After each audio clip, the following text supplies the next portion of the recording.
Hey guys, Allison here, and I've got another layout for LOAD218. This is day 11, and today we are talking about the why behind some of our vacation photos. So that's kind of perfect for me because I have been working on this album this one day in our vacation.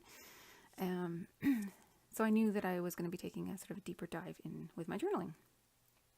So I started with some papers. I have already pulled them out, and I really liked the bluey gray wood grain of that background paper, but it is from Simple Stories Winter Wonderland collection, and down in that lower right hand corner there was a motif that just didn't work. Had pine cones and whatnot, so I knew I needed to cover it, and I went straight to my Glitter Girl 6x6 paper pad and pulled out 4 papers I thought would bring in all the tones and feeling of the photos and this album in general, and knew I could create a collaged grouping that would hide all those sort of wintry snowflakes and pine cones and things down at the bottom. But I also needed a taller element, so I picked this yellow striped paper from Chamel's Go Now Go line as the tall element in the back. So then when I first laid the papers down and then put my photos on top, I realized the photos needed a mat for starters. So I matted them just onto some white cardstock. And then the second thing I realized was that I had sort of lost the wood grain there, and I really wanted to have that present. So I just took my pencil and marked where the photos were going to end on the background paper. And that way I knew when I went back to glue everything down, I could move my 6x6 papers up to that line. And then I decided I wanted to add some stamping from my stamp set. And I knew for this particular photo, because this is of my daughters with their new wands, I wanted that Expecto Patronum stamp. So initially I grabbed my navy, and then I decided that I needed a couple other colors, and I got a pink and a purple. These are just my Stampin' Up! Inks from when I was a Stampin' Up! Demonstrator. And at first I stamped them in the blue on that other piece of cardstock, and I thought I would just cut that out. And then I got the idea to sort of layer them on top of one another in all 3 colors and create this band that I could maybe fit in somewhere. And then I also really liked the I solemnly promise, or solemnly swear I am up to no good. Is that what it says? Yes, I solemnly swear I am up to no good stamp. So then became the problem of where I was going to put this. And I really wanted to put it on the right because the directionality of the stamps sort of leads you to the right. But I knew I would be covering up a lot of that stamping. And at first I tried it on the left, determined to show as much as possible, but then I realized that I really needed it on the right, and I was just going to cover it up and be okay with that. It adds some lovely texture, I think, in the background. And then I went ahead and stamped the Expecto Patronum in all 3 colors a couple of times and cut them all out, thinking that I could maybe use them somewhere else on the layout. So that's what I'm doing right now. And then I had a little scrap left, and I decided to stamp that I solemnly swear I'm up to no good stamp again in the pink. This is my favorite Stampin' Up! Pink. It's Melon Mambo. It's a really bright sort of fuchsia. I don't know if they still have it because I haven't bought Stampin' Up! Products in a long time. I was a demonstrator a long time ago. So I'm just inking all the edges just so that I can use them, if and when I need to. So now I am working on creating some embellishment areas, and I had also pulled out the 6x6 cutter parts from the Glitter Girl paper pad, and the purple bird is, I'm not interested in the bird motif at all, but I do want a hit of purple somewhere, and so I thought I could use it and just make sure that I covered up the bird. And then the speech bubble. I liked the speech bubble. I liked the colors. They worked. And then the wood grain on that particular square worked, but not the red. So I just decided to cut out the speech bubble and then put it on pop dots. And I I will put it into the layout somewhere. So I've got my squares arranged in a way, and so I'm just playing basically with all my other little bits and pieces, and I think that I will have those two expecto patronums layered together like that. So they sit there for a while, and then I'm looking over at the right-hand side, down at the bottom of my strip of stamping. There was a fair sort of section of white cardstock left, and I thought it needed something. It looked a little plain. So I grabbed another stamp from the set, and it says, "Proud to be a Potterhead." I thought that was fairly appropriate, and I put that there. And as soon as I put it down, I liked it, but it needs some layers behind it. So I turned the camera off and I went hunting for layers, and I decided at that point that I was only going to go to my Glitter Girl stash. So everything I have pulled out is from Glitter Girl. In fact, everything on this layout is from Glitter Girl except for the yellow stripy paper and the background paper, and of course the stamp set. So yeah, I'm just working things in,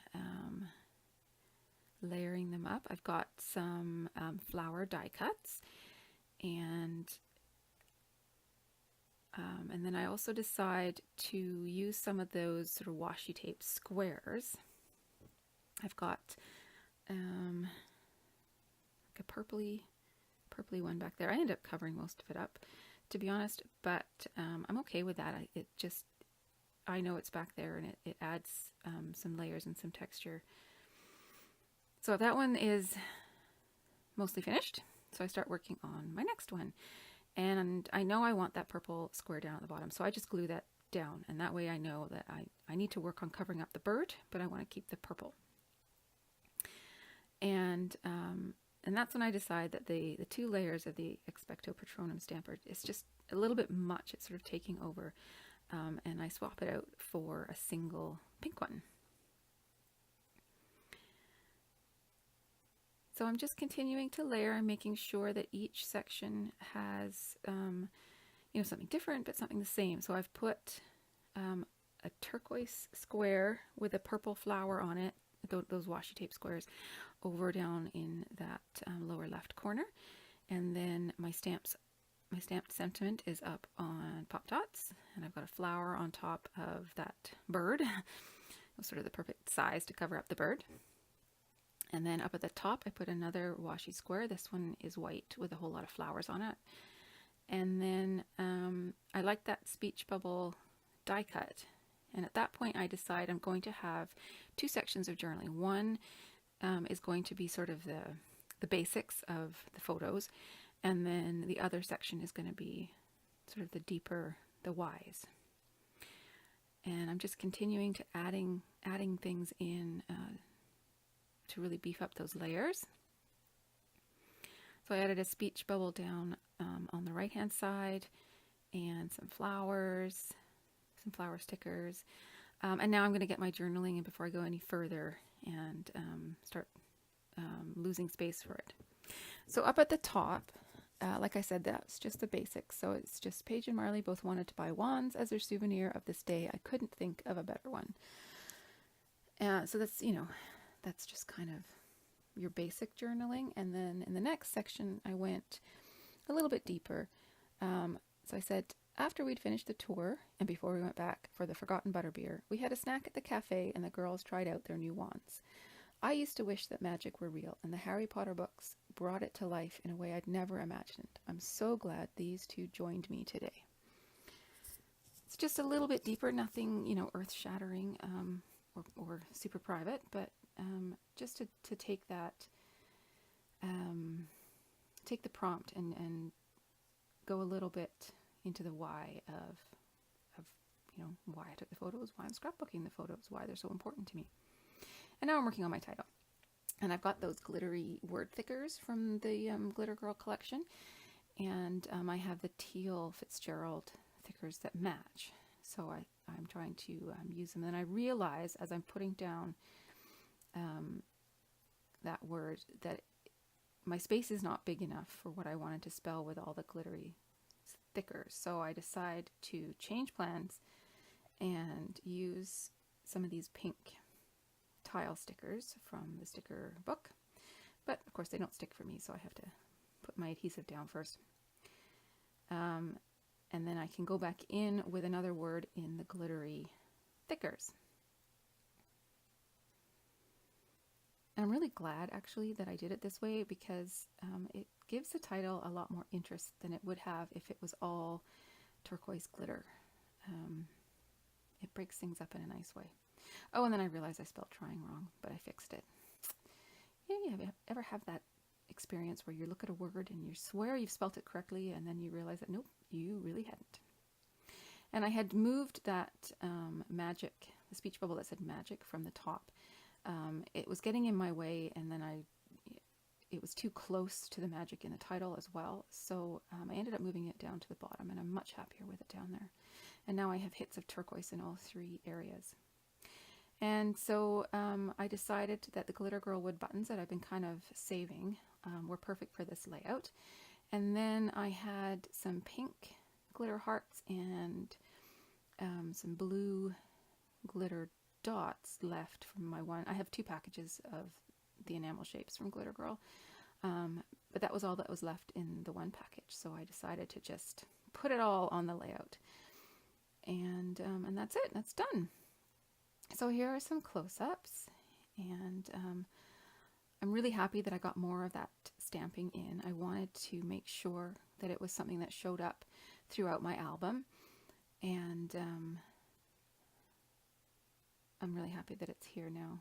So there you can see the title and how those pink tile stickers break it up and make it a better title, I think, than it would have been otherwise.